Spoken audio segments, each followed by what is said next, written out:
Big story yesterday, Finance Minister Tito Mboweni laying out the full extent of the damage wrought by the COVID-19 crisis on the state and its already weak finances. And this, of course, were details in his supplementary budget speech. The minister confirmed expectations of a substantial rise in debt levels and a widening budget deficit. The budget deficit for the 2020-2021 financial year is now seen hitting about minus 761 billion rand, or about 15.7% of the GDP, a more than doubling of the initial figures that were forecast in the 2020 budget in February. But what were some of the key highlights of this emergency budget and some of the plans by government to ensure a post-COVID-19 recovery?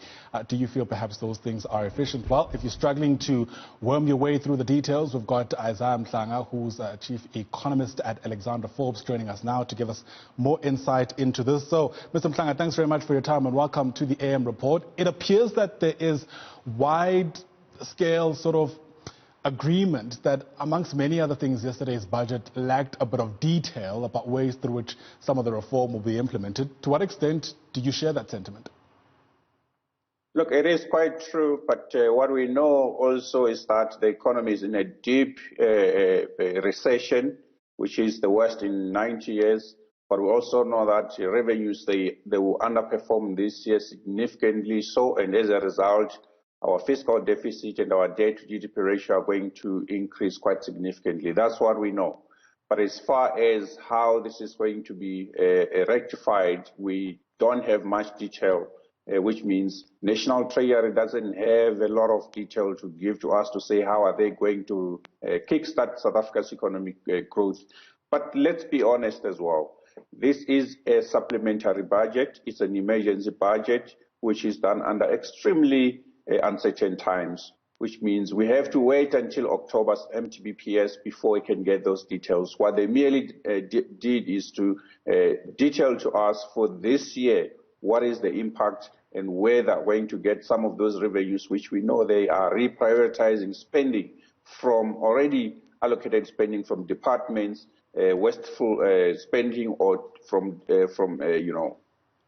some activities which can be postponed without jeopardizing those activities over the long term. So that's what they're going to do.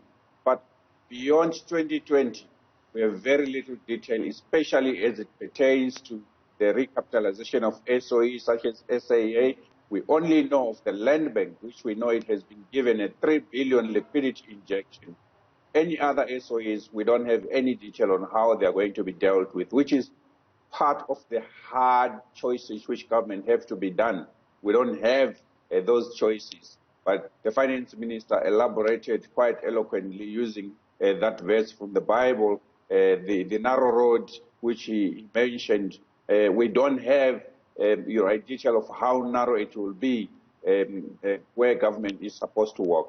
In fact, the finance minister quoting the Bible several times yesterday, perhaps a sign that we are in real trouble and may need some kind of divine intervention, perhaps. Look, economic management is not something that needs divine intervention. It simply needs decision making and following through by implementing those decisions. For a very long time, many economists or even National Treasury itself has warned government to take the hard decisions, or else we'll find ourselves at a fiscal cliff. We are right close to that time now, where the finance minister told us that in 2024, 2025, our debt to GDP ratio will be north of 100%.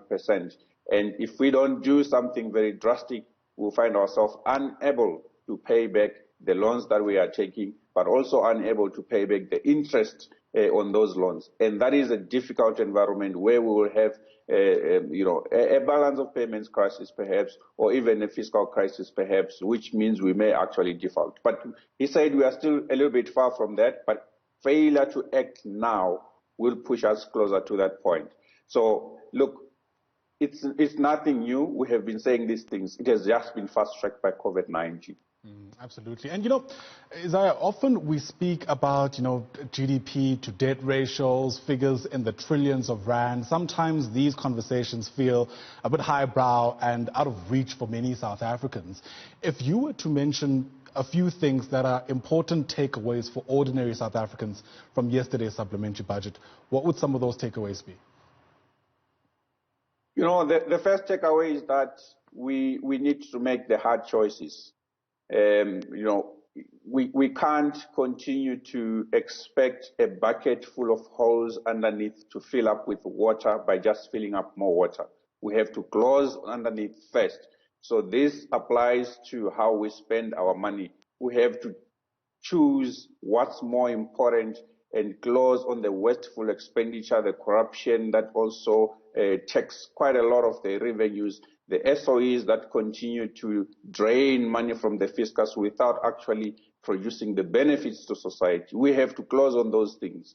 And fiscal sustainability is not guaranteed at this point in time. By fiscal sustainability, we simply mean that a debt level that we continue to be able to pay and service. And the way we use that debt should benefit future generations. We should not necessarily borrow ourselves out of a crisis in a way that jeopardizes the future of generations to come.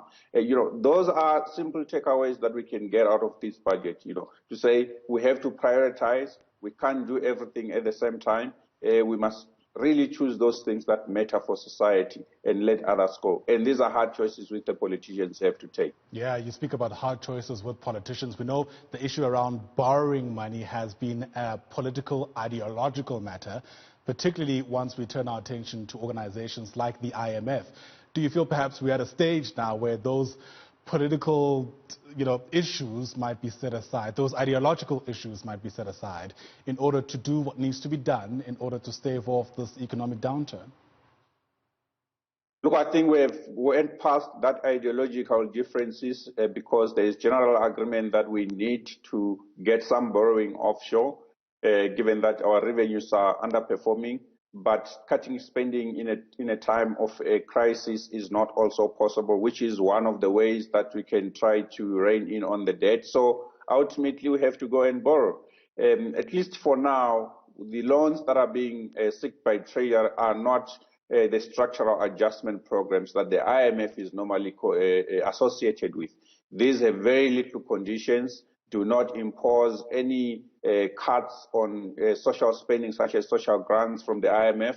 So we still have some freedom. But if we fail to reinvigorate economic growth at this point in time in such a way that it will be enough to generate tax revenues that service this debt, we will find ourselves going back to the IMF this time around to borrow in a structural adjustment program, which will impose a lot of conditions on ourselves. So it is imperative on government to make sure that the borrowings that are being done now, they are used quite sparingly, but also that the infrastructure investment program that is being planned, that we attended at Symposium on Tuesday, it actually succeeds and generates enough growth to be able to service this debt. Else, we will go to the IMF for a structural adjustment program, which will impose those conditions that would include things like cutting social grants. And I wouldn't see a South Africa which is socially stable and without paying social grants to millions of people that remain unemployed. Absolutely. That would spell all kind of trouble, for lack of a better term. But, of course, we are plugged into a global web, right? And the pandemic is causing havoc everywhere across the globe.